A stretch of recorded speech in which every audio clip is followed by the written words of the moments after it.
Hello dear aspirants, આપ સર્વેનું અમારી YouTube channel game changing સાયકોલોજીમાં હાર્દિક સ્વાગત છે.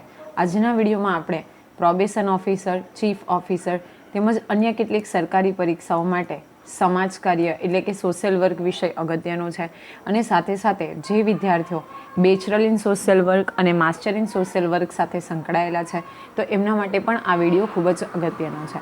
એ અંતર્ગત આપણે સંસાધનોનું જ્ઞાન, સંદેશા વ્યવહારના પ્રકારો, શાબ્દિક અને અશાબ્દિક અને સાથે સાથે અશાબ્દિકમાં આંખ સંપર્ક અને શારીરિક હાવભાવ આ પ્રકરણની ચર્ચા કરી રહ્યા છે. તો તમને અગાઉના વિડીયો જોયા ન હોય તો પ્લેલિસ્ટમાં જઈને અગાઉના વિડીયો પણ જોઈ લેશો, જેથી કરીને તમારો કોન્સેપ્ટ ક્લિયર થઈ જાય. હવે આજના વિડીયોમાં આપણે ખૂબ અગત્યની એક ડેફિનેશનની વાત કરવા જઈ રહ્યા છે, જે છે સંદેશા વ્યવહાર એટલે શું. What is communication?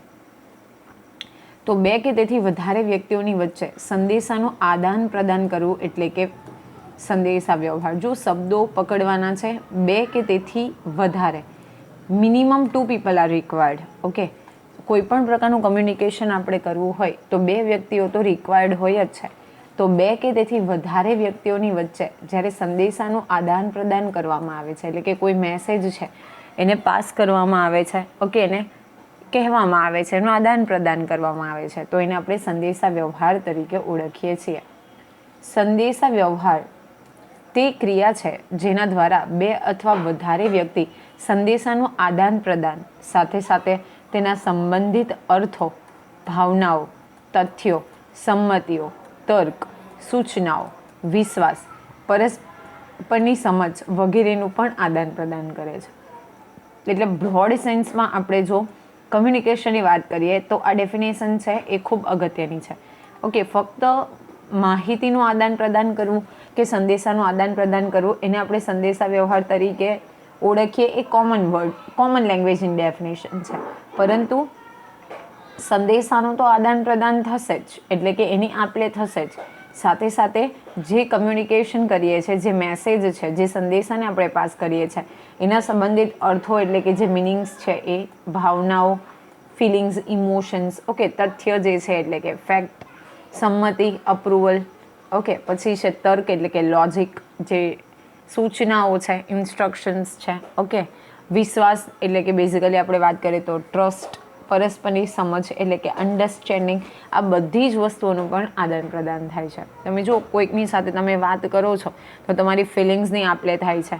ઓકે, તમે જે મેસેજ કન્વર્ટ કરો, આઈ મીન જે મેસેજ શેર કરો છો એમાં તમારી ભાવનાઓ, કેટલાક તર્ક વિતર્કો હોય છે. ઘણી વખત જીડી તમને ખબર હશે, ગ્રુપ ડિસ્કશન, તો એમાં તર્ક વિતર્ક જોવા મળે. કોઈકની સાથે આપણે વાત કરીએ છીએ તો વિશ્વાસ, ઓકે, દેન આફ્ટર લોભ, લાલચ, આ બધી જ ભાવનાઓ પણ આપણને દેખાઈ જાય. તો આ બધાનું પણ આદાન પ્રદાન એટલે સંદેશા વ્યવહાર. ઇમ્પોર્ટન્ટ ડેફિનેશન છે. ચાર્લ્સ રેડક્લિફના મત અનુસાર સંદેશા વ્યવહારનું તાત્પર્ય મનુષ્યોની વચ્ચે તથ્યો અને વિચારોનું પારસ્પરિક વિનિમયના વિશાળ ક્ષેત્રથી છે કે નહીં, કે ટેલિફોન, તાર કે તેના જેવી ટેકનિકોથી જે આદાન પ્રદાન કરવામાં આવે છે તો એને આપણે સંદેશા વ્યવહાર કહીએ. ઓકે, એનું તાત્પર્ય શું છે? મનુષ્યોની વચ્ચે તથ્યો અને વિચારોનું પારસ્પરિક વિનિમય એટલે કે જે કોઈ બે કે તેથી બેથી વધારે વ્યક્તિઓ છે તો એની વચ્ચે તથ્યો એટલે કે ફેક્ટ અને જે થોટ્સ છે એનું એકબીજા વચ્ચેનું આપ-લે. ઓકે, એ વિશાળ શ્રેણીથી છે કે નહીં તો એનાથી કોઈ મતલબ નથી.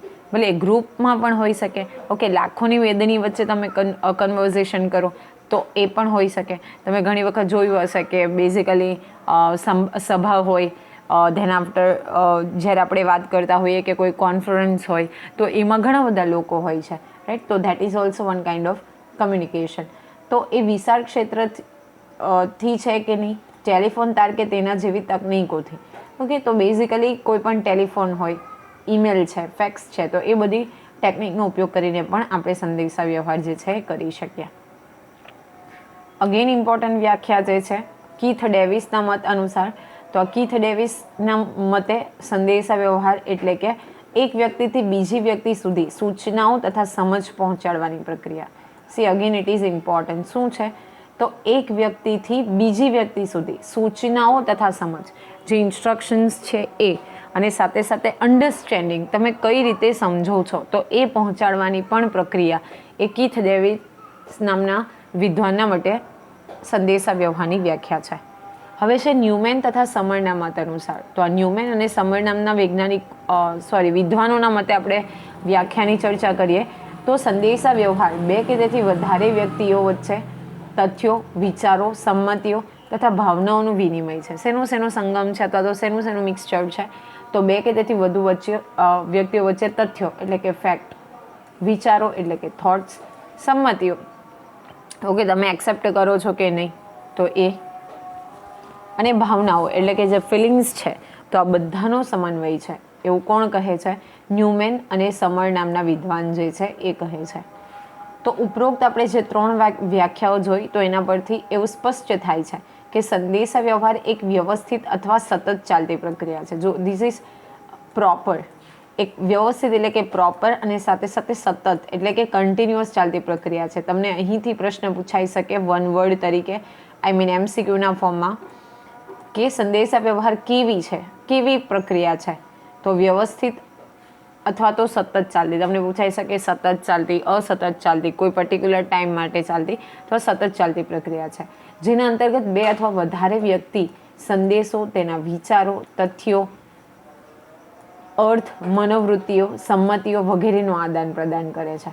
તો આ જે પ્રક્રિયા છે એના દ્વારા સંદેશો એટલે કે મેસેજ, એના વિચારો થોટ્સ, એના તથ્યો ફેક્ટ્સ, ઓકે, અર્થ એટલે કે મિનિંગ, મનોવૃત્તિઓ એટલે આપણા માઇન્ડની જે કોઈ પ્રોસેસ છે એ, અને સંમતિઓ, ઓકે, એક્સેપ્ટ કરવું યા ના કરવું, ઓકે, કન્સર્ન જેને આપણે કહી શકીએ સંમતિ, તો એનું પણ આદાન પ્રદાન કરે છે. હવે આપણે જોઈએ શાબ્દિક સંદેશા વ્યવહાર. એ અંતર્ગત આપણે વાત કરવાના છે અપેક્ષિત જવાબોની. જો શાબ્દિક એટલે શબ્દ દ્વારા આપણે બોલીને એક પ્રકારનો સંદેશા વ્યવહાર કરીએ છીએ તો એ શાબ્દિક. એમાં તમે અપેક્ષિત જવાબોની આપણે વાત કરીએ તો શું હોઈ શકે કે તમને જેમાં રસ રુચિ હોય તેની જાણકારી આપવી. ઓકે, બેઝિકલી આપણને જેમાં રસ રુચિ હોય એ પ્રમાણેની જાણકારી આપવાની છે. સમજવાનો પ્રયાસ કરવો અને સેવાર્થીની સ્વીકૃતિ કરવી. જો બેઝિકલી આપણે વાત કરીએ તો કાર્યકર જે છે એને જેમાં રસ રુચિ હોય એ પ્રમાણેની જાણકારી, પ્લસ સેવાર્થી પણ એમ જ હશે.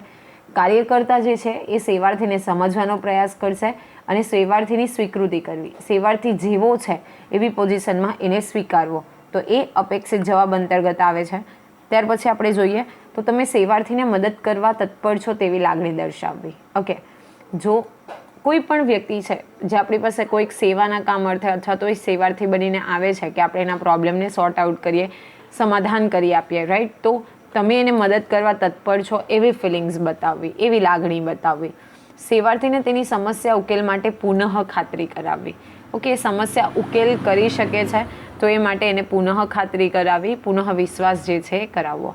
દોરવણીને દિશા આપવી. જો પર્ટિક્યુલર પ્રોબ્લેમના સોલ્યુશન કઈ દિશામાં થઈ શકશે તો એ અંગે તમે એને યોગ્ય માહિતી આપશો, યોગ્ય ડાયરેક્શન બતાવશો તો એ પણ બેઝિકલી અપેક્ષિત જવાબ તરીકે આપણે લઈએ છીએ. અને બોલવાની પ્રક્રિયાને દિશા આપવી. ઓકે, એને પણ રજૂઆતની તક મળવી જોઈએ, જે પોતાના પ્રોબ્લેમ્સ છે, ફિલિંગ્સ છે એ રજૂ કરવાની. તો આ બધા અપેક્ષિત જવાબ તરીકે આપણે ગણી શકીએ. હવે અનઅપેક્ષિત એટલે કે સેવાર્થી અને કાર્યકર જ્યારે કન્વર્ઝેશન થાય છે અથવા તો એક રેપો એસ્ટાબ્લિશ થાય અથવા એમની વાતચીતની પ્રક્રિયા થાય તો એમાં કઈ વસ્તુ એવી છે જે આપણે અનઅપેક્ષિત જવાબો તરીકે ગણીએ તો વધુ પડતી અપેક્ષાઓ રાખવી. ઓકે, જો તમે વધારે પડતી અપેક્ષાઓ રાખો છો કોઈ પણ ફિલ્ડમાં, રાઈટ, તો એ અનઅપેક્ષિત કહી શકાય. આશ્ચર્યચકિત કરે તેવા હાવભાવ. ક્યારેક તમને ખબર હશે ઓવર રિએક્ટ કરવું. ઓકે, આપણે કંઈક કહીએ ઓર અને કરે કંઈક ઓર, અલગ પ્રકારના એક્સપ્રેશન્સ હોય એ. નિર્ણયાત્મક અભિગમ. ઓકે, પોતે જાતે નિર્ણય લેવો અભિગમ. મુશ્કેલ સ્થિતિનું સર્જન કરવું અને ખોટી પ્રોમિસીસ, ખાતરીઓ આપવી. તો આ બધા અનઅપેક્ષિત જવાબ અંતર્ગત આવશે. બિનજરૂરી હસ્તક્ષેપ કરવો, ઇન્ટરફિયર કરવો જરૂરી ન હોય તો પણ. સાંભળવા કરતાં દલીલોમાં વધારે સમય આપવો. જો સાંભળશે નહીં સેવાર્થીને, પણ શું કરશે, વધારે પડતી દલીલો, તર્ક વિતર્ક કરશે. હવે આપણે જોઈએ અશાબ્દિક સંદેશા વ્યવહાર, જેમાં શબ્દનું મહત્વ નથી, એટલે કે શબ્દો નથી ઉપયોગમાં લેવાતા, ફક્ત જેસ્ચર, આંખના ભાવો જે છે, ચહેરાના હાવભાવ છે, ઓકે, એ પછી શારીરિક જે હાવભાવ હોય તો એ બધી વસ્તુઓ. તો એના અપેક્ષિત જવાબની વાત કરીએ તો આંખનો સંપર્ક. ઓકે, કોઈ પણ વ્યક્તિ સાથે તમે વાત કરો છો તો આંખ મિલાવીને કરવું. માફકસરની શારીરિક ક્રિયાઓ, મેં તમને અગાઉના વિડીયોમાં પણ કહ્યું હતું કે કોઈક વ્યક્તિ એવા પણ હોય કે બોલતા બોલતા સતત હલ્યા કરતા હોય, ઓકે, પ્લેસ ચેન્જ કરતા હોય, તો that thing should not be there. તો જરૂર હોય એટલી જ શારીરિક ક્રિયાઓ, જરૂર છે એટલા જ હાથ હલાવવા. તો આ બધી વસ્તુઓ શેમાં આવશે? અપેક્ષિત જવાબમાં. ચહેરા પરના હાવભાવ, ઓકે, ઘણી વખત સામેની વ્યક્તિ આપણને કંઈક કામ સોંપે તો આપણા જે રિએક્શન હોય એવા પ્રકારના હોય ફેશિયલ કે એ વ્યક્તિ વિચારતી થઈ જાય કે મારે આની પાસે કામ કરાવવું કે કેમ. ઓકે, સેવાર્થનો સ્પર્શ કરીને મદદ કરવી. ઓકે, બેઝિકલી આપણે વાત કરીએ તો આપણે એવી એક ફિલિંગ ક્રિએટ કરવાની છે કે મદદ કરવા માટે પોતે રેડી છે. હવે આપણે જોઈએ અનઅપેક્ષિત જવાબો. તો કયા કયા અનઅપેક્ષિત જવાબોમાં આવે? તો સૌપ્રથમ તો છે ગુસ્સો પ્રદર્શિત કરો. ઓકે, કોઈ પણ કાર્યકર પાસે સેવાર્થી જ્યારે આવે તો એના પ્રોબ્લેમ સાંભળીને ગુસ્સો કરવો. ઓકે, ખાલીપણું દર્શાવવું અને સેવાર્થીની વાતમાં ધ્યાન આપવું. ઇગ્નોર જેને આપણે કહી શકીએ. ઓકે, તો સેવાર્થીની વાતમાં ધ્યાન ન આપવું, ખાલીપણું, એ પોતે એકલો છે એવું ફીલ કરાવવું. પછી ટેબલ સામે જોઈને વાત કરવી. જો આપણે હમણાં જ જોયું કે આંખ મેળવીને વાત કરવી અને બીજા કોઈક ઓબ્જેક્ટને જોઈને વાત કરવી, તો there is a huge and vast difference. તો એ ન હોવું જોઈએ. વારંવાર ઘડિયાળ સામે જોવું. જો કોઈક વ્યક્તિ આપણી પાસે મદદ માંગવા માટે આવી હોય, એ વ્યક્તિ એના પ્રોબ્લેમ કહેતી હોય અને આપણે વારંવાર ઘડિયાળ સામે જોયા કરીએ તો એ વ્યક્તિને એ લાગશે કે ભાઈ આ વ્યક્તિ હવે મને કહે છે કે ઉઠી જાઓ. તો વારંવાર ઘડિયાળ સામે જોવું એ અનઅપેક્ષિત આપણે શબ્દોમાં લખી શકીએ, જવાબમાં લખી શકીએ. હવે છે અસરકારક સંદેશાનું વહન માટે શું કરવું જોઈએ? જો તમે ઇફેક્ટિવ કમ્યુનિકેશન કરવા માંગો છો તો શું એમાં ધ્યાનમાં રાખવાનું છે? તો ફર્સ્ટ થિંગ, ધીમું અને સ્પષ્ટ રીતે બોલવું. જોરથી નહીં, ધીમું, એવું મોડરેટ લેવલ ઉપર અને સ્પષ્ટ રીતે. જે કોઈ શબ્દો બોલો છો એકદમ સ્પષ્ટ હોવા જોઈએ, ક્લિયર હોવા જોઈએ. વાતચીતમાં અઘરા અને ભારેખમ શબ્દનો ઉપયોગ ટાળવો જોઈએ. ઓકે, એકદમ ઇઝી લેંગ્વેજમાં કન્વર્ઝેશન થવું જોઈએ. અઘરા શબ્દો અને ભારે ભરખમ શબ્દોનો ઉપયોગ ટાળવો જોઈએ. એટલે કે ઇઝીલી સમજમાં આવી જાય એવા શબ્દો યુઝ કરવા જોઈએ. બોલતી વખતે શરીરના હાવભાવની સાથે શ્રોતાની આંખ સાથેનો સંપર્ક જાળવી રાખવો જોઈએ. જો જે કોઈ શ્રોતા છે, સેવાર્થી છે, તો એની સાથે આઈ કોન્ટેક્ટ હોવો પણ ખૂબ જરૂરી છે. શરીરના હાવભાવ પ્લસ આઈ કોન્ટેક્ટ એટલે કે આંખ સાથેનો સંપર્ક જાળવી રાખવો. નેક્સ્ટ, પોતાની વાત લાભાર્થી સમજ્યા છે કે નહીં તેની ચકાસણી કરવી. ઓકે, મારો કોઈ પણ વ્યક્તિ છે, તમે કદાચ સંદેશા વ્યવહાર ભણ્યા હશે યા તો હું અપકમિંગ વિડીયોમાં તમને કરાવીશ, તો એની એક ચેન આવે છે. તો એનું એક અગત્યનું ફેક્ટર જે છે ધેટ ઇઝ ફીડબેક. તમે ઘણી બધી વસ્તુ જોઈ હશે, ઇવન તમે શું કહેવાય ઓનલાઈન કોઈ ચીઝ એટલે કે કોઈ વસ્તુ પરચેસ કરી હોય તો એના પણ ફીડબેક્સ આવે છે. તમે કોઈ ટેલિકમ્યુનિકેશન કંપની સાથે વાત કરો છો, ઓકે, કોઈ રિપ્રેઝન્ટેટિવ સાથે વાત કરો છો તો એમાં તમારી ફીડબેક લિંક હોય છે. તો શા માટે ફીડબેક? કે તમે સમજ્યા તો કેટલું સમજ્યા. જો આપણે એજ્યુકેશન ફિલ્ડની વાત કરીએ તો એમાં પણ તમે you have FA examination, that is formative assessment, S A examination, okay, summative assessment અને પ્રિલિમિનરી એક્ઝામ. શા માટે? કારણ કે જો શિક્ષક ભણાવે છે તો વિદ્યાર્થી કેટલી હદે સમજ્યો છે તો એ જાણવા. તો અહીં પણ જે લાભાર્થી છે એટલે કે જે લાભ મેળવનાર વ્યક્તિ છે, સેવાર્થી, એ પોતે વાત સમજ્યો છે કે નહીં, તો એ વાતની પણ ચકાસણી કરવી ખૂબ અગત્યનું છે. માત્ર શબ્દો જ નહીં, તે કહેવા પાછળની ભાવના અને લાગણી પણ સમજાવે છે. જો ફક્ત શબ્દ, ગઈકાલે પણ આપણે જોયું હતું કે બેઝિકલી જે લાગણીઓ હોય છે એ 65% જેટલી અસર કરે છે, રાઈટ? તો જે લાગણી છે કહેવા પાછળની, તો એ કોઈક વ્યક્તિ સમજ્યો છે કે નહીં, તો એનું પણ ધ્યાન રાખવાનું છે. હાવભાવ, વાતનો લહેકો અને શબ્દ વચ્ચે સમન્વય હોવું જરૂરી છે. ઓકે, વાતનો લહેકો, આરો અવરો, આરો અવરો એટલે કે ઉપર નીચે વાત કરવી. ક્યારેક કોઈ શબ્દ ઉપર ભાર દઈને મૂકવાની જરૂર હોય તો ભાર દઈને બોલવો. ઓકે, તો ધેટ ઇઝ આરો અવરો. તો એનો જે લહેકો છે, બોલવાની સ્ટાઇલ છે, એ અને શબ્દો વચ્ચે પણ સમન્વય હોય એ ખૂબ જરૂરી છે. ગમે તે પરિસ્થિતિમાં પણ અવાજના સૂરમાં એક પ્રકારની સાતત્યતા જરૂરી છે. ગમે એટલો ગુસ્સો હોય તો એવું નહીં, શાંતિથી તમે વાત કરો છો તો એકદમ કોમન ટોનમાં વાત કરશો, પછી અચાનક ગુસ્સો આવી જશે તો તમારો અવાજ ખૂબ ઊંચો થઈ જશે. તો એવું નથી, એક જ સૂરમાં એક જ ટોનમાં તમારે વાત કરવાની છે. તો એ વચ્ચે પણ સાતત્યતા હોવી ખૂબ જરૂરી છે. હવે આપણે જોઈએ કે આ કમ્યુનિકેશન છે તો એમાં ગેપ શા માટે સર્જાય છે, શા માટે ઇફેક્ટિવ કમ્યુનિકેશન નથી થતું? તો એકતરફી સંવાદમાં જ્યારે સંદેશો બરાબર ન સમજાય ત્યારે માનવ સહજ સ્વભાવ દરેક વ્યક્તિ પોતાની માન્યતા, પોતાની ધારણા અને પોતાના અનુભવ મુજબ તેમાં કંઈક જોડે છે અને તેમાંથી કંઈક છોડે છે, જેને લીધે સંદેશો વિકૃત બને છે અને અફવાઓ પણ આ રીતે ફેલાતી હોય છે. જો કોઈ બેઝિકલી તમને ફોર એક્ઝામ્પલ હું તમને કોઈક વસ્તુ સમજાવું છું પણ તમને એ બરાબર સમજતા નથી, તો આપણે શું કરશે, આપણે શું કરીશું, આપણી જે પોતાની માન્યતા છે, આપણું નોલેજ છે, આપણી બિલીફ છે, એ બધી એમાં જોડીશું. ઓકે, તો મેં જ તમને ઓરિજિનલ મેસેજ આપ્યો છે, એમાં તમે કંઈક વસ્તુ લેક કરો છો, એટલે કે કંઈક વસ્તુ મિસ કરો છો, ગુમાવી દો છો. પ્લસ તમે શું કરશો, તમારી બનાવેલી જે કહાનીઓ છે કે યા બીજો કોઈક મેસેજ છે એ તેમાં એડ કરશો.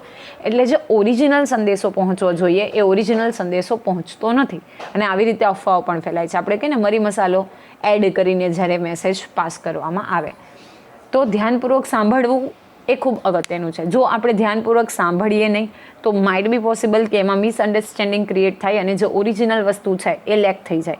તો ધ્યાનપૂર્વક સાંભળવામાં પણ ઘણા બધા અવરોધો આવે છે. કઈ કઈ બાબતોમાં અવરોધ આવે છે? તો જ્યારે ફર્સ્ટ નંબર રસનો વિષય ન હોય ત્યારે. માની લો કે ક્લાસમાં કોઈ શિક્ષક ભણાવે છે, okay, he or she is giving her best યા તો હી ઇઝ બેસ્ટ, પણ આપણને એ વિષયમાં રસ જ નથી, તો એ આપણે ધ્યાનપૂર્વક સાંભળતા નથી. અસરકારક રજૂઆત કરવામાં આવતી ન હોય, માનો કે તમારે કોઈક ટોપિક પ્રેઝન્ટ કરવાનો છે પણ એને ઇફેક્ટિવ વેથી પ્રેઝન્ટ કરવામાં ન આવે તો આપણને રસ નહીં થાય અને આપણે શાંતિથી અને ધ્યાનપૂર્વક નહીં સાંભળીએ.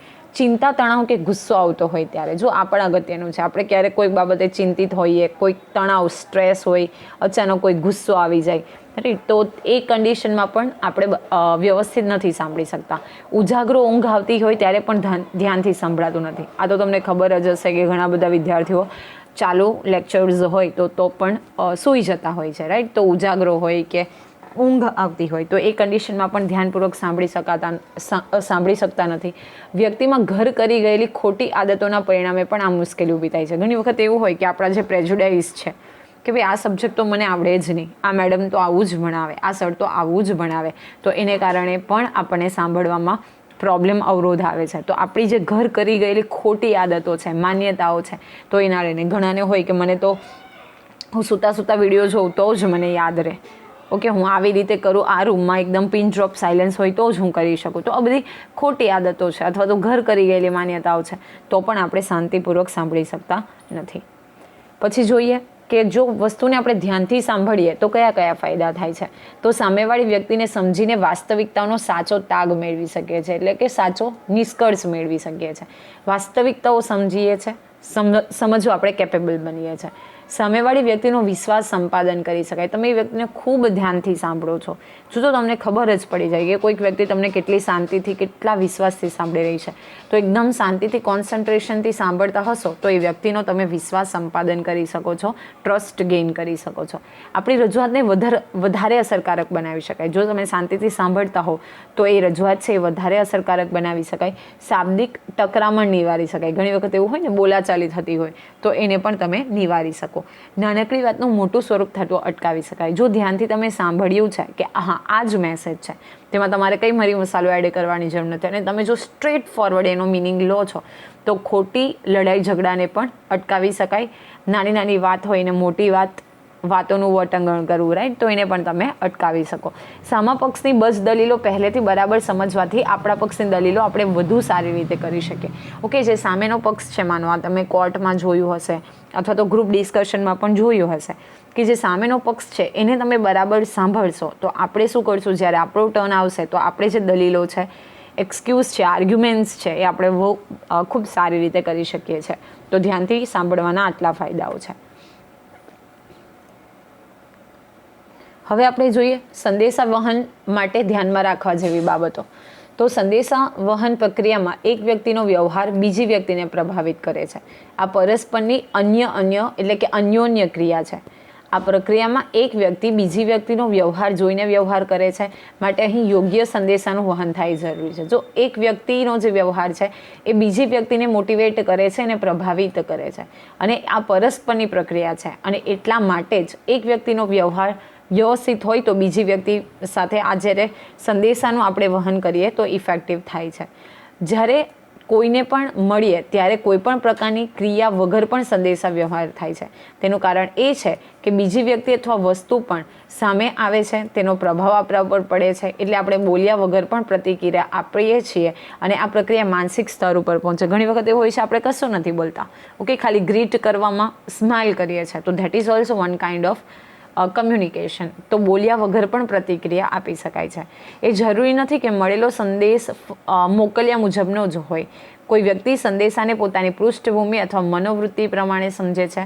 સંદેશો મોકલનાર વ્યક્તિ જે સંદેશો મોકલે છે તેનું અર્થઘટન સંદેશો ઝીલના લે, એટલે કે જે વ્યક્તિ રિસીવર છે એ જુદું કરે છે, તેના પરિણામે ગેરસમજણ પણ ઊભી થાય છે. એટલે કે મોકલેલો સંદેશો મૂળ સ્વરૂપમાં પહોંચે તે ખૂબ જરૂરી છે. જો મેં તમને હમણાં જ કીધું કે ઓરિજિનલ વસ્તુ કંઈક ઓર હોય, તમે સમજો કંઈક અલગ, એનું અર્થઘટન એટલે કે એનું એનાલિસિસ કંઈક અલગ કરો, તો એને કારણે મિસઅન્ડરસ્ટેન્ડિંગ ક્રિએટ થાય છે. તો એ જે ઓરિજિનલ મોડમાં જ મેસેજ પહોંચે એ પણ ખૂબ અગત્યનું છે. ઓકે, સંદેશાવહન એ બહુસ્તરીય પ્રક્રિયા છે. Again this is very important, note કરી લેજો કે બહુસ્તરીય પ્રક્રિયા છે, જેમાં શબ્દ, સમય, સ્થાન અને હાવભાવ વગેરે બાબતોની પ્રભાવક ભૂમિકા છે. તો કયો શબ્દ, ઓકે, ક્યારે તમે, સમય શું છે, સ્થાન કેવું છે, હાવભાવ, રિએક્શન, એ બધું છે. ઓકે, ક્યારેક એવું બની શકે કે શબ્દો કંઈક અલગ જ કહે અને હાવભાવ કંઈક અલગ હોય. ફોર એક્ઝામ્પલ, હસતા હસતા કોઈ એમ કહે કે હું નારાજ છું. કોઈ વ્યક્તિ નારાજ છે તો એનામાં હસતા હસતા ના ફિલિંગ નહીં હોવી જોઈએ, પણ તમને કોઈ હસતા હસતા કહે કે હું નારાજ છું તો કહેવા કંઈક ઓર માંગે છે, પરંતુ એક્સપ્રેશન કંઈક અલગ છે. કોઈને કહીએ કે હા હું તમને બસ સ્ટેન્ડ સુધી મારી ગાડીમાં છોડી દઈશ અને તરત જ ગાડી ખરાબ થઈ ગયા હોવાનું બહાનું કરવામાં આવે. જો કોઈ તમને કહે કે હું છોડી દઈશ અને પછી એ બીજી જ મિનિટે કહે કે ભાઈ મારી ગાડી બગડી ગઈ છે, તો તમે ખબર પડી જાય કે આ કંઈક કહે ઓર છે અને કરે કંઈક ઓર છે. ઓકે, એટલે આમાં શું છે બેઝિકલી કે સંદેશાનું ખોટું વહન થાય છે અને મૂળ સ્વરૂપમાં સંદેશો પહોંચતો નથી. સંચારનું માધ્યમ શબ્દ યા હાવભાવ, શારીરિક સંકેત, ઉચ્ચારણ વગેરે પણ હોઈ શકે. ઓકે, હાવભાવ, રિએક્શન્સ, શારીરિક સંકેત એટલે કે ફિઝિકલી સાઇન, અથવા તો ઉચ્ચારણ એટલે કે જે તમે શબ્દો બોલો છો એ પણ હોઈ શકે. વ્યક્તિ પોતાની આંખો અને ચહેરાના હાવભાવથી ઘણું બધું બોલી શકે, સત્યને સ્પષ્ટ કરી શકે, ઓકે, સાચી બાબતોને છુપાવવાનો પણ પ્રયત્ન કરી શકે. પરંતુ જે હાવભાવ છે એ અને ઉચ્ચારણની રીત તમે કેવી રીતે પ્રેઝન્ટ કરો છો એ એકચ્યુઅલ પરિસ્થિતિને દર્શાવી દે છે. અને એટલા માટે એવું કહેવાય છે કે હાવભાવ દ્વારા કરવામાં આવેલ સંદેશો શબ્દ દ્વારા આપવામાં આવેલા સંદેશથી વધારે મહત્વપૂર્ણ અને અસરકારક છે. Again it is very important statement કે જેમાં શબ્દો ઓછા હોય અથવા તો શબ્દો હોય જ નહીં, પરંતુ જે હાવભાવ દ્વારા જે સંદેશો આપવામાં આવે છે તો that is more effective than the verbal communication. Okay, જો તમે બોલીને કરો છો તો એનાથી પણ વધારે ઇમ્પોર્ટન્ટ છે તમારા હાવભાવ અને ફેશિયલ એક્સપ્રેશન જે છે, તો એનાથી બધી જ વસ્તુઓનો ખ્યાલ આવી જાય છે. તો આશા રાખું છું કે તમને આ વિડીયોમાં સમજ પડી ગઈ હશે અને જો વિડીયો પસંદ પડે તો લાઇક કરી અને જરૂરિયાતમંદ સુધી શેર કરજો. અને વધુ વિડીયોની અપડેટ્સ માટે તમે અમારી યુટ્યુબ ચેનલ ગેમ ચેન્જિંગ સાયકોલોજીને સબસ્ક્રાઈબ પણ કરી શકો છો. Thank you for watching the video. Have a nice day.